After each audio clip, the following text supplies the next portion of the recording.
As President Trump has said, the American people are warriors, and we will fight together to defeat the invisible enemy. And with that, I'll take questions. Thanks, Kayleigh. Just to get back to this decision that was supposedly coming yesterday, whose idea was it initially to wind down the White House coronavirus task force?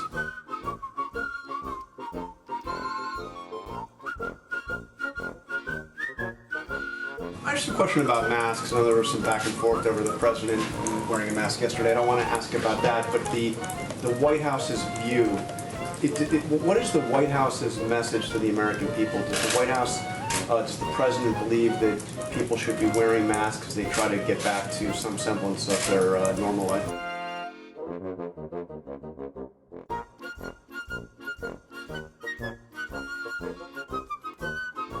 I'm sure you've seen in a number of polls, there's a huge difference between Democrats and Republicans over whether or not they think it's necessary to wear a mask in public. Do you have any sense as to why that would be?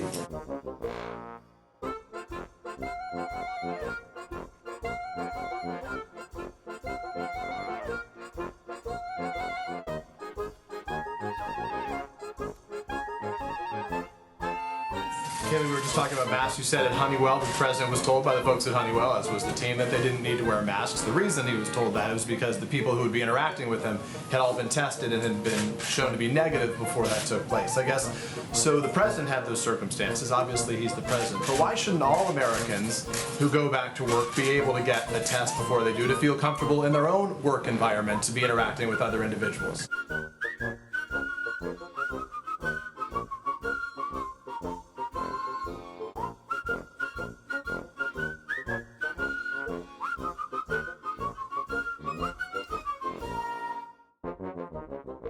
Just to follow up, to be clear, should people accept the risk that they could become ill if they go back to work?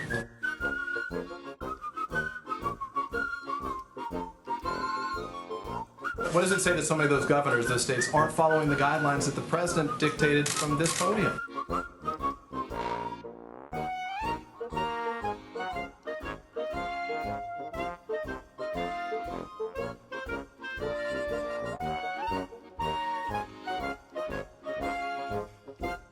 You've used the phrase warriors to describe everyday Americans. The president's using that phrase as well.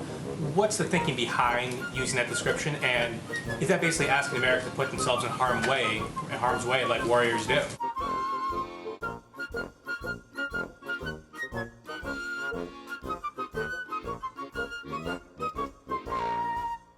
Does the president have doubts about the way the death toll is being calculated? Does he think perhaps the true toll is lower?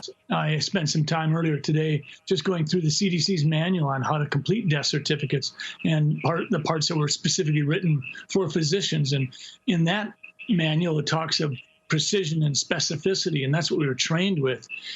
The determination of the cause of death is a big deal. It has impact on estate planning. It has impact on future generations. And the idea that we're going to allow people to massage and sort of game the numbers is a real issue, because we're going to undermine the trust. And right now, as we see politicians doing things that aren't necessarily motivated on fact and science, the public's their trust in politicians is already wearing thin.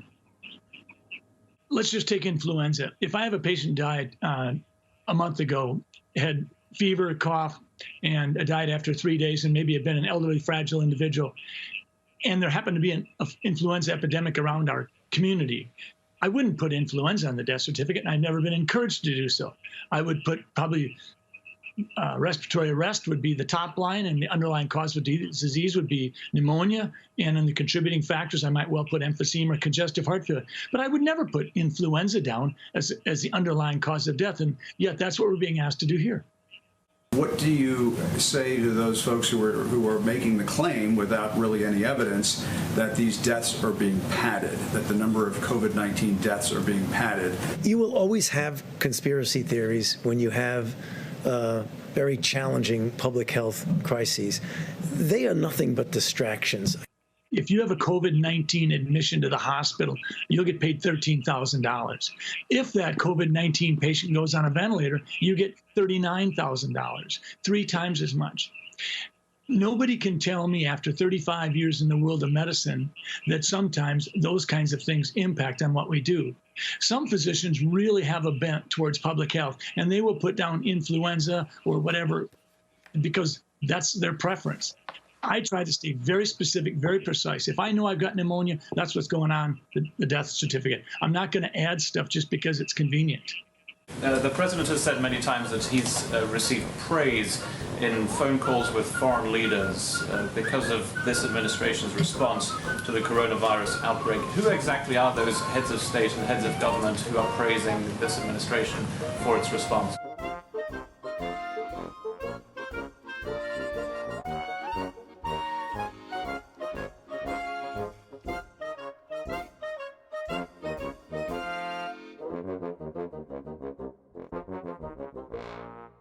You were pretty praiseworthy of President Trump's efforts, and I'm just wondering, you said he's doing a great job, and I'm just wondering, that President Trump has, from the beginning, sort of minimized the importance of this at the very start, and then is now talking about churches that might be packed in the United States come Easter time.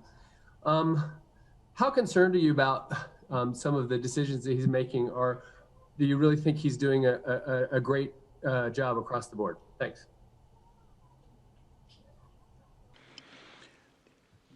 Yeah, I stand by what I said.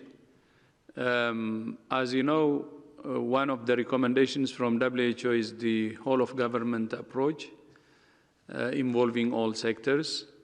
And the principal, which is the head of state, taking responsibility and leading the whole response, and that's exactly what he's doing. Today, I'm instructing my administration to halt funding of the World Health Organization while a review is conducted to assess the World Health Organization's role in severely mismanaging and covering up the spread of the coronavirus. Kayleigh, in a previous life, before you were press secretary, you worked for the campaign, and you made a comment, I believe, on Fox, in which you said President Trump will not allow the coronavirus to come to this country. Given what has happened since then, obviously, would you like to take that back?